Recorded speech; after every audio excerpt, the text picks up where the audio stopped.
start with the Pledge of Allegiance.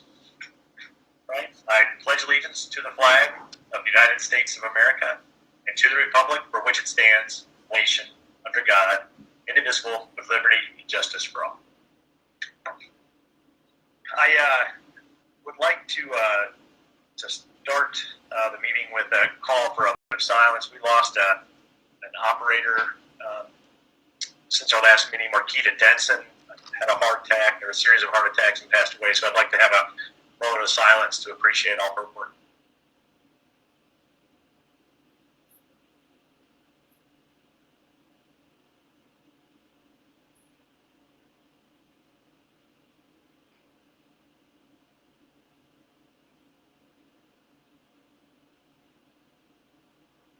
So thank you, and thanks to her and our thoughts and prayers to her family, certainly. We do have some hearings or comments from citizens. We look forward to getting back out in person in the future when they can come visit us, but let me read through a couple of items for folks. We received a letter from Mark Mormon. You may remember he sent an earlier note that will be referenced, so we'll reference that too here. So, hi Chanel, I wrote you recently about how you couldn't get transfers on the bus if you didn't have a smartphone like you used to be able to prior to the fare structure change, and you said they would discuss that situation at the coming board meeting, which is greatly appreciated. Since that board meeting is approaching, and it sounds like they will be discussing some complaints people have about the new fare structure, I thought I should bring up another related to the above one, but sort of different in a way. And that is in regards to those of us who had bought the stored valued cards that were marketed as the equivalent of cash money due to the fare structure change. We mostly used those cards to do trips involving a transfer by using the cards to buy a transfer on the bus. Now, since that option for the time being is not available, I also think basic fare would dictate that people could use those cards to buy the new 5-ride passes with embedded transfers anywhere for that period of time. As a longtime bus rider, I know in the past that when SORTA made significant fare structure changes, they always made arrangements that allowed those who had fare media for the prior structure that would seriously be diminished and viewed by the new structure to be able to keep themselves financially whole in some way. And I think everyone would agree those who used stored value cards to buy a bus plus transfer on the bus under the old system to make a 2-bus trip somewhere, which used to cost $2.25 and now costs $4, is a serious diminishment of the value of the media that, as I said, was marketed as the equivalent of cash money. So again, I think a possible remedy to correct this significant unfairness would be to allow stored value card holders to buy the 5-ride local passes for a set period of time. Anyway, Daryl, I know you had some perspective on that. Yes, I would love to. First of all, again, we're really excited about the fare simplification. So everyone really completely understands. Previous to fare simplification, inside the city of Cincinnati, local routes were $1.75 and transfers were 50 cents. Outside of the city of Cincinnati, local routes were $2.65 and transfers were 50 cents. So in order to get a one-way trip using a transfer inside the city of Cincinnati was $2.25. Outside the city of Cincinnati was $3.15. It is now just $2. So for those people that ride local routes and use a transfer, their fare actually went down, both locally and inside Hamilton County. What we've done to make sure people have access to that, you can get a 5-ride ticket at the sales office. You can buy a 5-ride ticket at any of our TVMs, and I'm happy to say before this year is over, there will be several more TVMs out in the community, as well as we'll be placing a lot more TVMs in the community next year as well. But you can buy your 5-ride ticket at the sales office. You can buy your 5-ride ticket at any TVM. You can also go to the Metro webpage and you can order a 5-ride ticket online. So there are several places that you can order your 5-ride ticket. And to address his concern on the stored value card, you can take your stored value card at any TVM and buy any product, any fare product that we have in our TVM. Those 5-ride tickets are included on our TVM. You can use your stored value card to buy fare media in the TVMs. And we're working on a process where you will actually be able to use your stored value card in our sales office. It's not up and running yet, but we are working on that as well. Hopefully that will answer any of his questions. I'm happy to reach out to him and have additional conversations. conversations with him if he'd like. Okay. Any other comment? I think that's fairly comprehensive, but okay. We got another letter from Kevin Shaw. Members of the SORTA board and the Planning Operations Committee, please resume reporting ridership/KPI data by route as well as was done prior to the pandemic, or please update the website to include this data rather than require public requests. As this has not been shared or publicly discussed by route, my questions are, does the team anticipate any changes to the original Green Metro plan based on the observation of commuting changes? Are there any analyses being done of routes that have ridership patterns returning the fastest, or any consideration of consolidation, elimination, express/commuter-focused routes, especially given staffing issues? Has express ridership trended upward on any routes? Has the 83? I recently read about how in Los Angeles they are incorporating transit equity-focused areas on the website.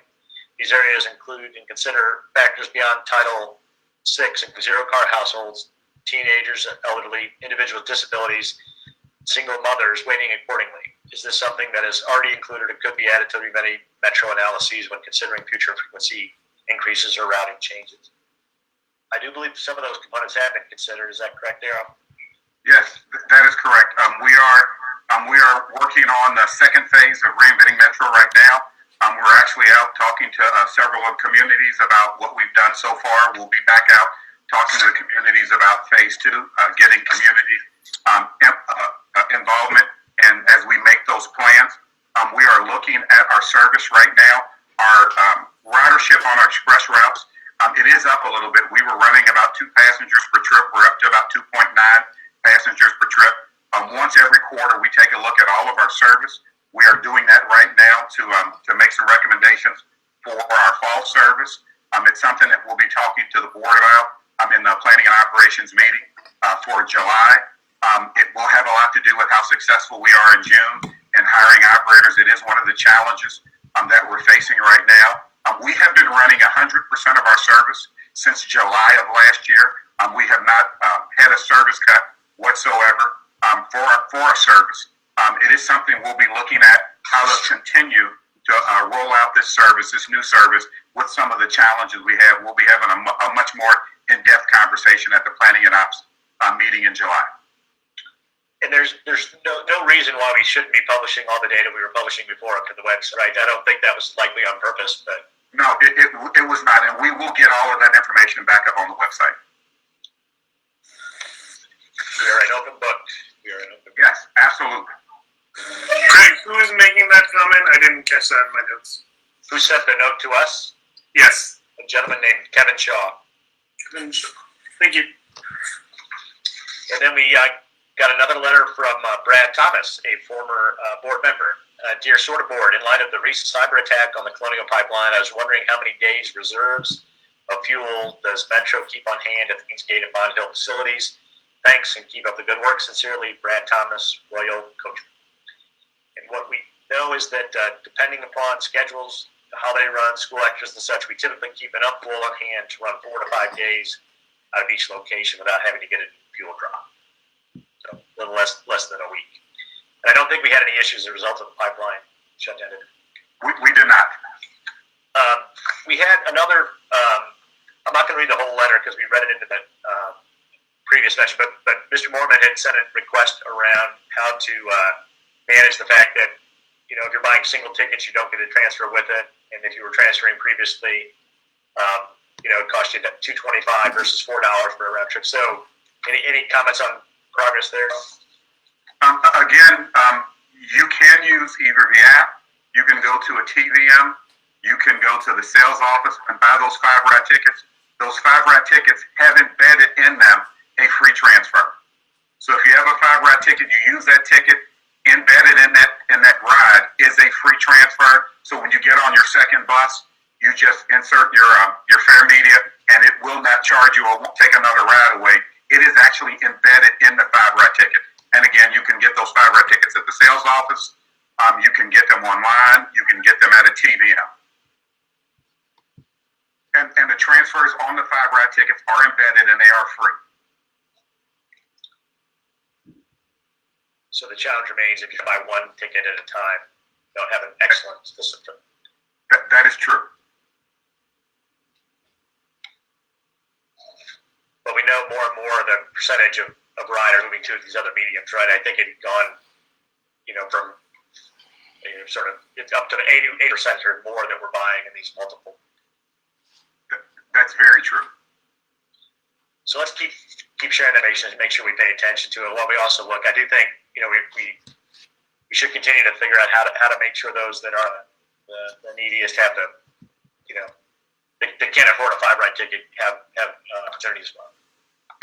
Also, just got a message that all the KPIs will be up on the website tomorrow morning. Okay. Comments, questions? And I know let's keep that discussion on the impact of the fare structure changes and how people are feeling about it. I know broadly we've gotten a lot of positives, but let's make sure we're not ignoring the couple of issues we can do better with. Absolutely. Okay, a couple things. Let me start by saying, Michelle, is this your last meeting? Yes, it is. So it is with great regret that I do say thank you for all your hard work. As it comes to an end, they've done a fantastic job here, and the transparency and the clarity of the numbers that we see and the confidence we have in them has skyrocketed. And you've done a fantastic job leading us through a lot of changes. And we're sorry you're not going to be here to see all the great stuff we do with the money that's now coming in. But best of luck, and thank you so much for all your help. Thank you, Mr. Chairman, and thank you to the entire board for this opportunity. It's been my pleasure. Yeah, let's give a round of applause, you guys. Greg, if I could, I'd just like to echo everything you said. It has been a pleasure. I'm working with Michelle. We are extremely sad to see her go. She has been an amazing team member here. And it's a sad day that this is her last board meeting. Michelle, all your hard work has really been appreciated here. Thank you. Thank you. You'll come back when you find out you miss us too much. So. I will miss everyone dearly. That is without a doubt. Well, thank you. And I know at the Finance Committee, you got a lot of thank yous, and those are all sincere. We really do appreciate it. And best of luck, even though we're going to miss you. Couple of announcements. So we expect to be back in person starting next month. I know we've been trying to make sure we could do an in-person hybrid, something that would be virtual. That's proving a little more challenging, I think, to do that in an effective manner. But we'll person for sure, and if we can bring everybody else along effectively, we'll let you do some of the virtualness too. Is that a fair way to represent that, Daryl? It certainly is, Greg. And so the committee meetings, I don't have the dates in front of me. Committee meetings, I'm thinking, Brendan, I think you and I talked about this. We had an infrastructure meeting next month as we'll have the first submissions. Not to go and score them, but at least we'll be able to see how many projects were submitted and those kind of things. Potentially an update on some of our bike work. I don't know if the rail right-of-way work is going to be in a position to talk about. Would also like to see, Daryl, if we can get an update on any of the shelter and bench requests and see where that stands. I know there's a lot of energy behind us. We'll be talking about all of those things, including the rail. Okay. And then, Glenn, I know I saw you bounce in. I asked Glenn to have a human capital discussion too, as we look around things like absenteeism and some things that we need to work on, see if there's some better ideas we can generate. So get the team updated on that, and then out of the regular committee meetings as well. We'll get all the information out, but it'll be at the Huntington building on the 23rd floor, the boardroom for the building, right, is a way to describe that. Yes. And for the first board meeting, I'll bring the truth, and then we can pass that along to others. You should have gotten notice that the annual safety awards luncheon is going to be held virtually on June 20th, or it's not a luncheon, it's June 24th at 6 p.m. They'll also recorded and played over, I think, right? Folks can't make it at that time. You'll be able to watch it on Facebook Live, as well as it'll always be out there on Facebook for anyone that's live streamed on Facebook. But you'll also be able to go out later and take a look at it if you like as well. Okay. Great.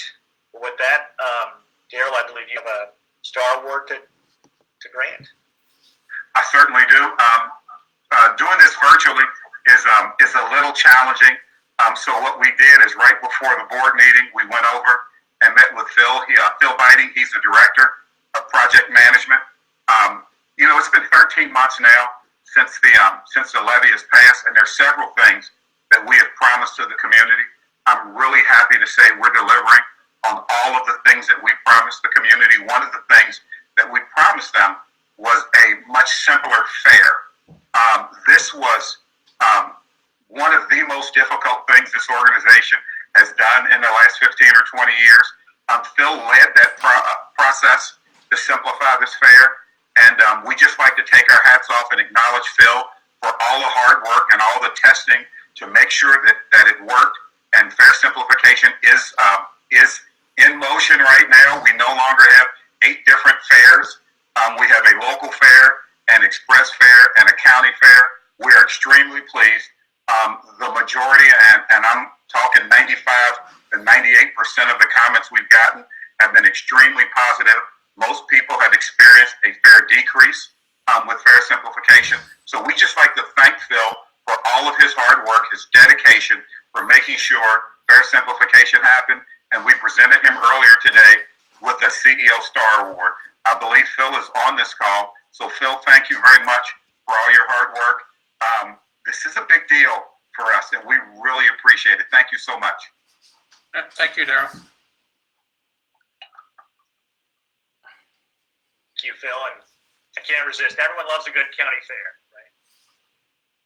Sorry, they're not all going to be winners. I do what I can. The first action we have today is the approval of minutes from May 18th, 2021. Hopefully you've all had a chance to review and make sure they're all correct. I am open to accepting motions to approve. I'd like to make a motion to approve the meeting minutes. Thank you, Heidi. Anyone interested in seconding it? Second. All right, thank you, Blake. Motion moved and seconded. This voice, right? All in favor? Yes, that is correct. All in favor say aye. Aye. Opposed say right. Okay, minutes accepted. Heidi, over to you. Thanks, Craig. We had a pretty busy finance committee meeting earlier last week, I guess. Really covered kind of the standard stuff that we do in finance committee around looking at the finance reports, which Michelle will be sharing a little bit later, investment of funds reports. The majority of our time was spent talking through our audited financial statements with Clifton Larson Allen, and talking through that kind of annual external audit that we do to submit the CAFR to the state. And that seems they were hoping to have it for us at this meeting.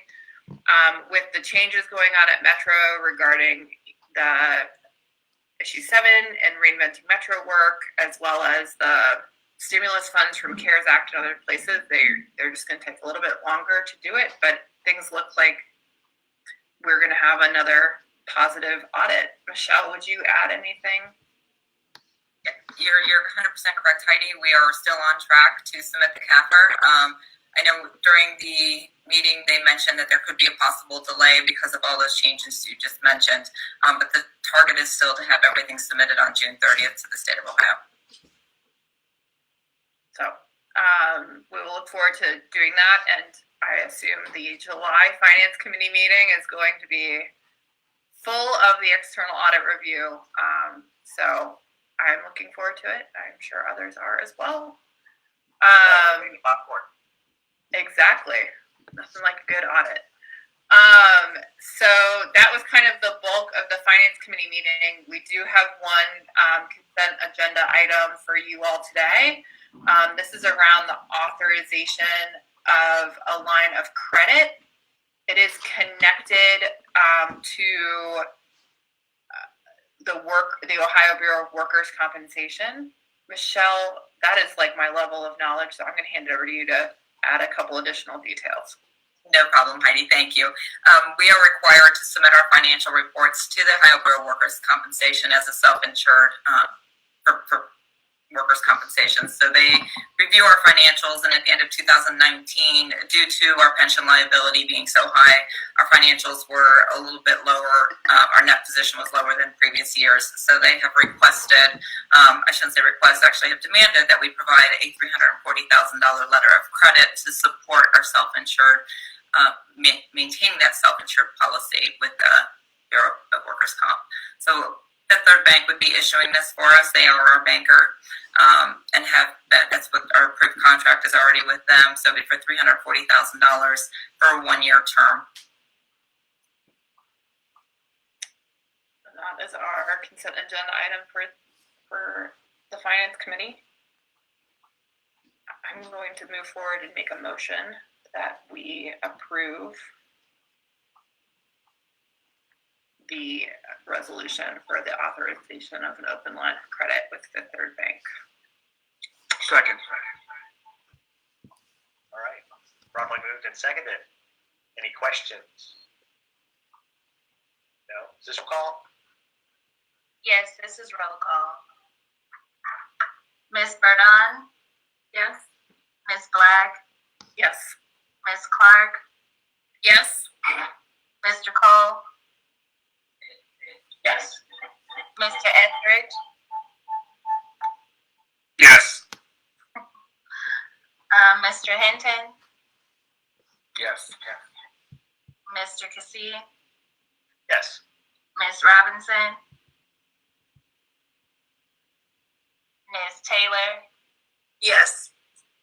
and Mr. Thompson. Yes. All right. Thanks, Heidi.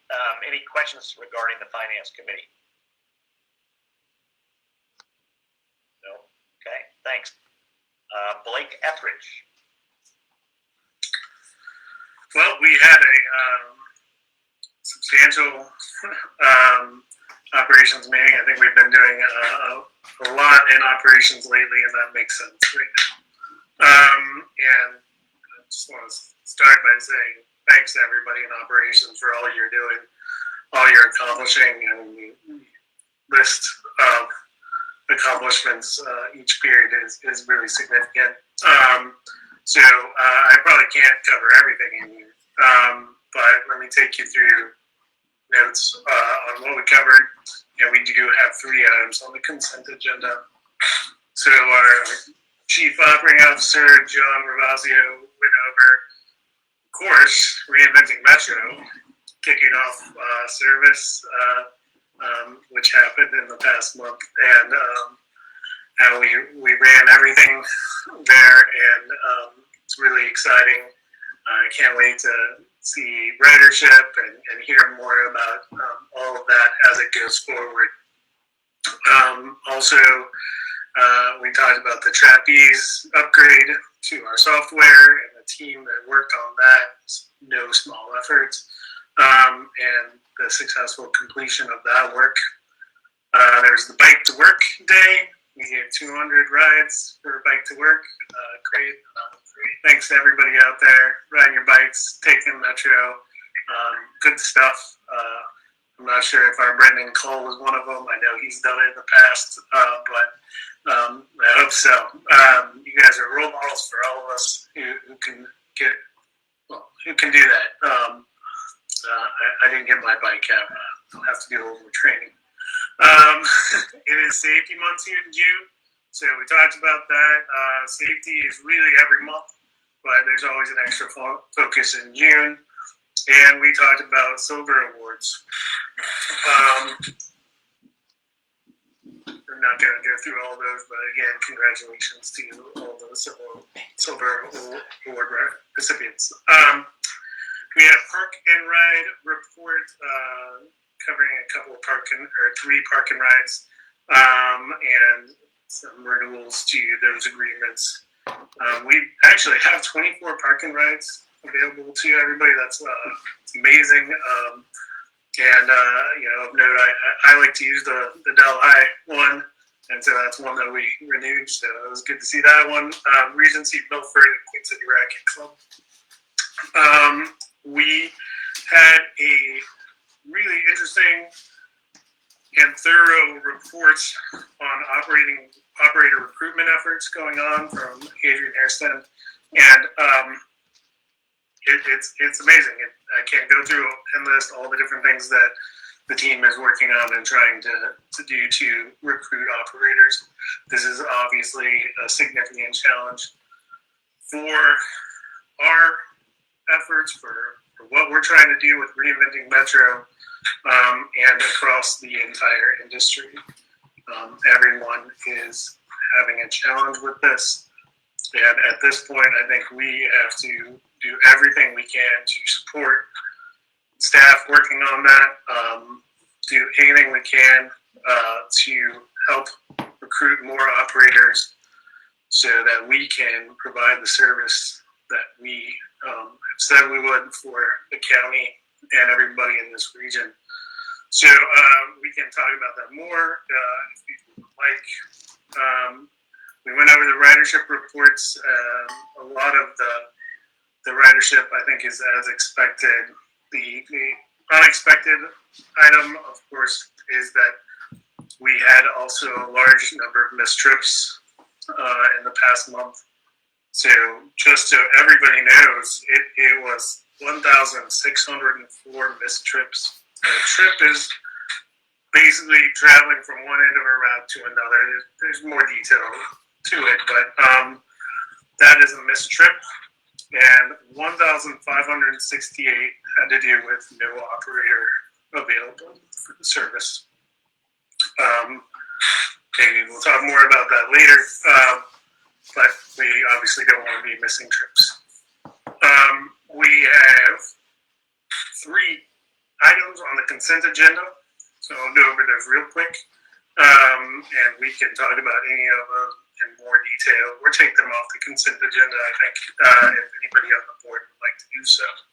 The first item is a proposed resolution for the approval of the contract for camera maintenance. So we have cameras, I believe, on all the buses. We have different types of cameras. So some are from older systems, some are newer systems, and all of those have to be maintained. And it's absolutely essential that we have that technology. We have to be recording what's going on in case anything happens where we need to view that video. So this is a significant contract over 5 years with, I think the total value is $1,091,755. It is going to Black Bear Radio, which is a veteran-owned SBE, and there is a 15% small business subcontractor on that. Actually, don't have the name of that written down. Maybe BSIS or something. So that is the first item. The second is the proposed renovation of our Silverton Assessment Center. Assessment Center is where potential riders of the access system would go and work with professional staff there who can assess what their needs are and how to best help them to use the Metro system. And I think the board visit to that recently showed that there were some opportunities for improvement there, and we want to make sure that everybody going there can access the facility well. So there's that, and then also improvements to doing the work that's really important there. That is for $243,000, and it is going to, I think, ESI contractors. The third item is a proposed resolution, and this is for a consultant to look at the on-demand services that we had proposed in Reinventing Metro. This is entirely grant funded, and I think the target is within the year to come back with reports on what's possible for that on-demand services. Please correct me if I'm wrong on that. And those are the three items on the consent agenda.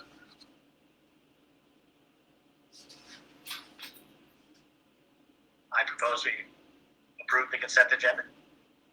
Thank you. Any seconds? Barry Thompson, second. Thank you. Chanel, well, are there any questions, concerns before we vote? Hearing none, Chanel, please take it away. Okay, Mr. Thompson, Yes. Ms. Taylor, Yes. Ms. Robinson. Ms. Robinson. Yeah. Mr. Cassie, Yes. Mr. Hinton, Yes. Mr. Etheridge, Yes. Mr. Cole, Yes. Ms. Clark, Yes. Ms. Black, Yes. and Ms. Burnham. Yes. Resolutions have been approved. And that concludes the business of the Operations Committee. Thanks, Blake. That was a really good meeting, and I think obviously this trip is a large concern. It's related to our staffing levels, and so all those efforts we're doing to try to add staff is important. Operators. So if you have folks that you think can do the job, please send them to the Metro staff, because that's really critical. And we'll continue to dig deeper on the missed trips and the causes and what we can do about it. I know that's part of last to be reviewed in the next month's committee meetings, but Daryl may have some comments on that. I also think, obviously the assessment center at Silverton is to approve people for using access and things like that. So really, that it's accessible itself is kind of, of course, the situation we've had there. So looking forward to get that addressed. And obviously, the moving forward with Green Bay Metro, I think we're going to come back with proposed options for on-demand sites, right? So that'll be great. So thank you. And that was a great meeting, as you said. And Okay, Mr. Chair, Michelle. Mr. Chair, if I could, Okay. we are as concerned about the missed trips as everyone in the system is. 4 times a year, we review all of our service levels and make adjustments.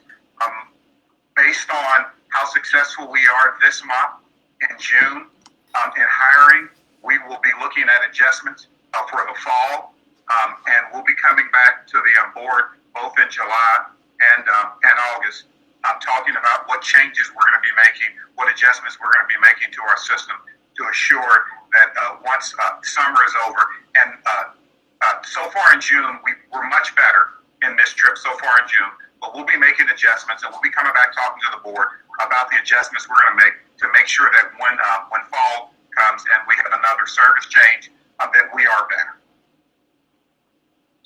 Thanks. That's actually Daryl, critical. can I ask a question? Craig, can I ask a question? Absolutely. By the way. My screen is froze, so that's another story.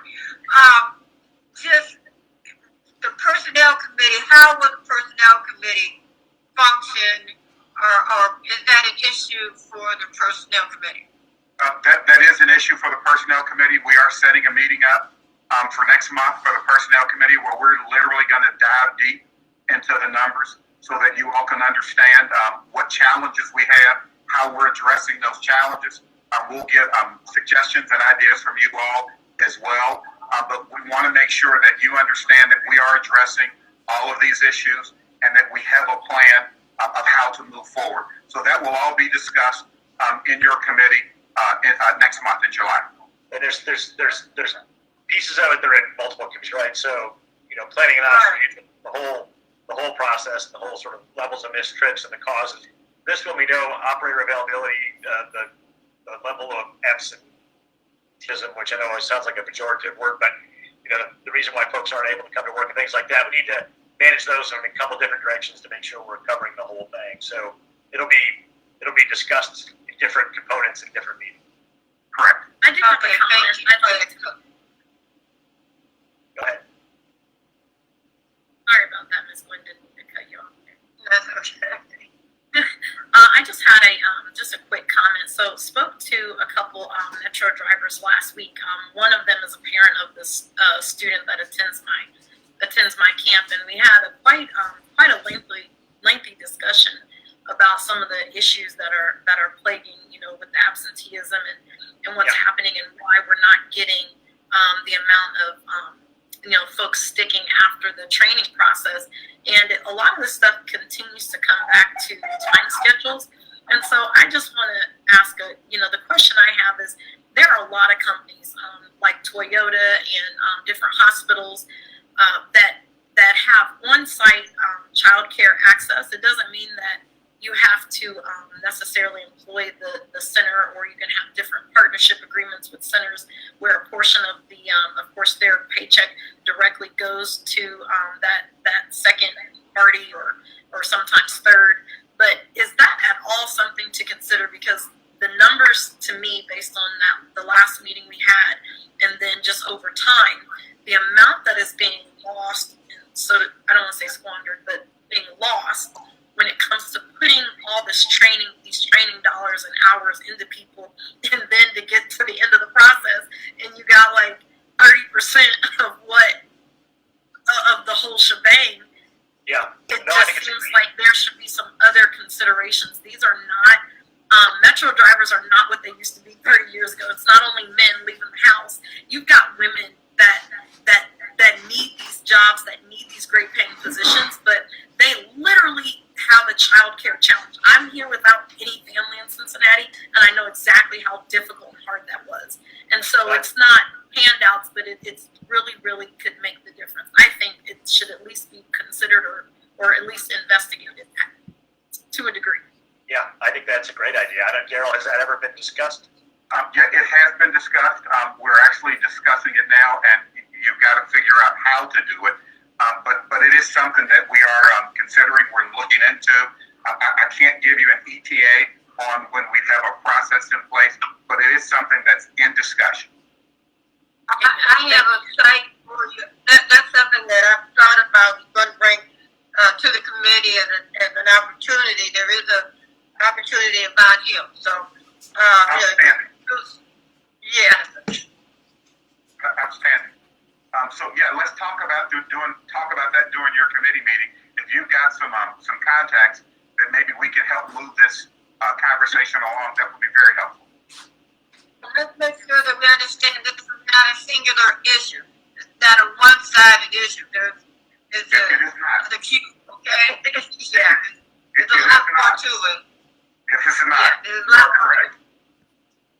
And that's what we want to understand, right? What's driving that, so we can address it. So, Shelley, that's a great idea. And thank you. So, this is definitely the discussion we need to be having, right? Let's make it easy for people to work and have these great jobs and make it work for them and us.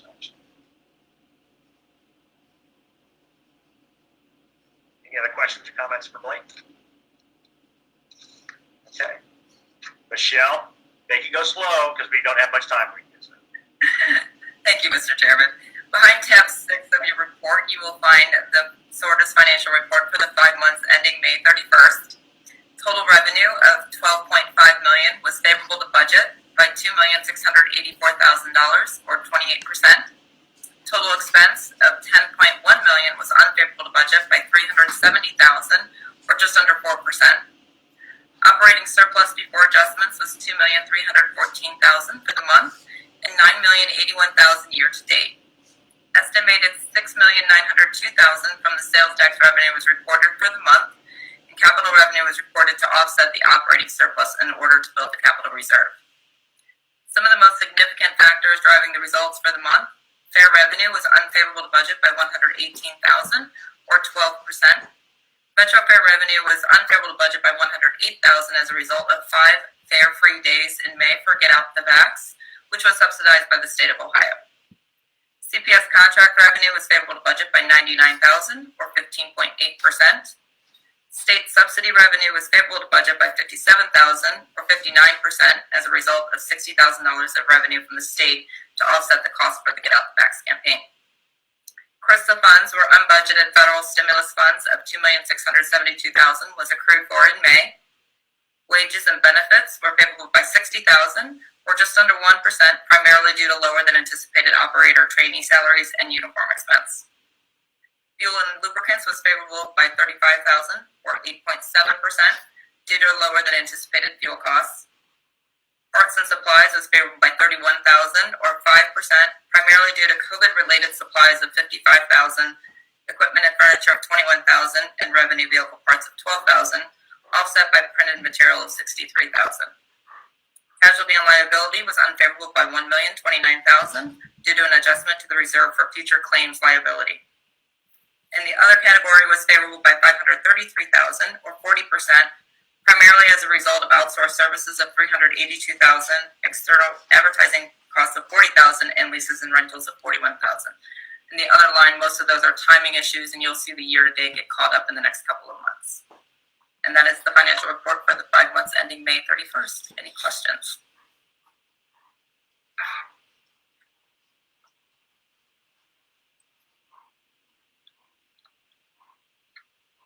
It's remarkable that only being off 20% is better than it was in previous months, right? So it's good, but it's still not as good as we'd like it to be. So. But obviously, plenty of opportunity to invest, which would be great. And that's why we're looking forward to continue discussions around the Green Bay Metro plan. Absolutely. Any questions from the rest of the group? I know you all been through this a few times. Okay. Thank you very much. Thank you. And Daryl,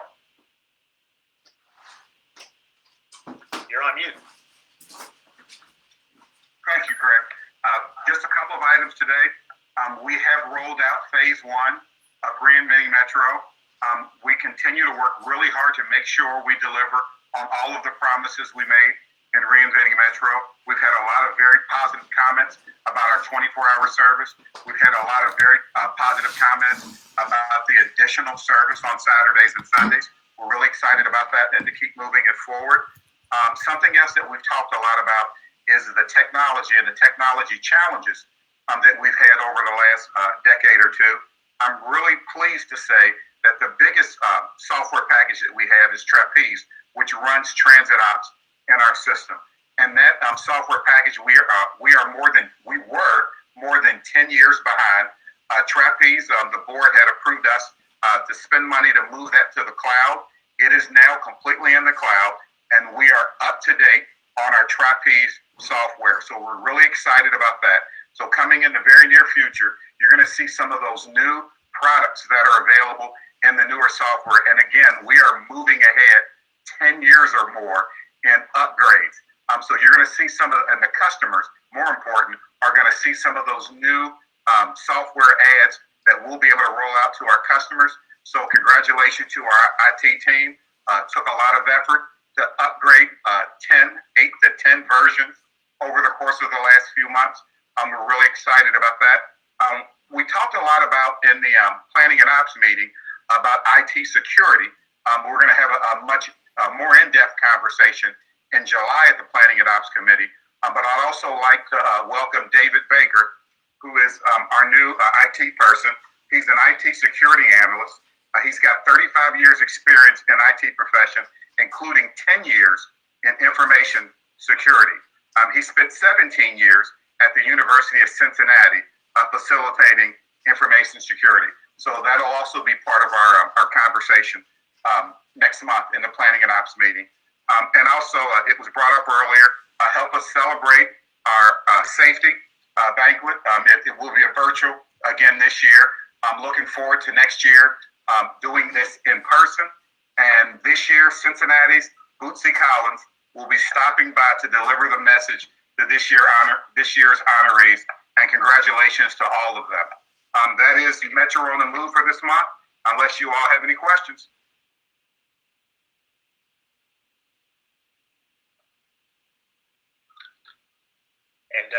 And just to remind everyone, you're not supposed to call David Baker if you have questions about your email, right? He's got bigger. Okay. Well, thank you, Daryl. A lot of exciting stuff going on, right? And obviously, we need through this hiring challenge and really get rolling into the Reinventing Metro. So we we look forward to that. And again, if anybody has ideas, please funnel them to Blake and Gwen respectively, and let's keep focused there. Otherwise, anybody have any new business they'd like to bring up? Craig, I just want to compliment Daryl, the staff on the video that's showing on TV. I get a lot of feedback on that, and I really enjoy it. So thank you. That's a well done video. Thank you so much. That's Brandy and her team. Great job. Thank you very much. Great job. Absolutely.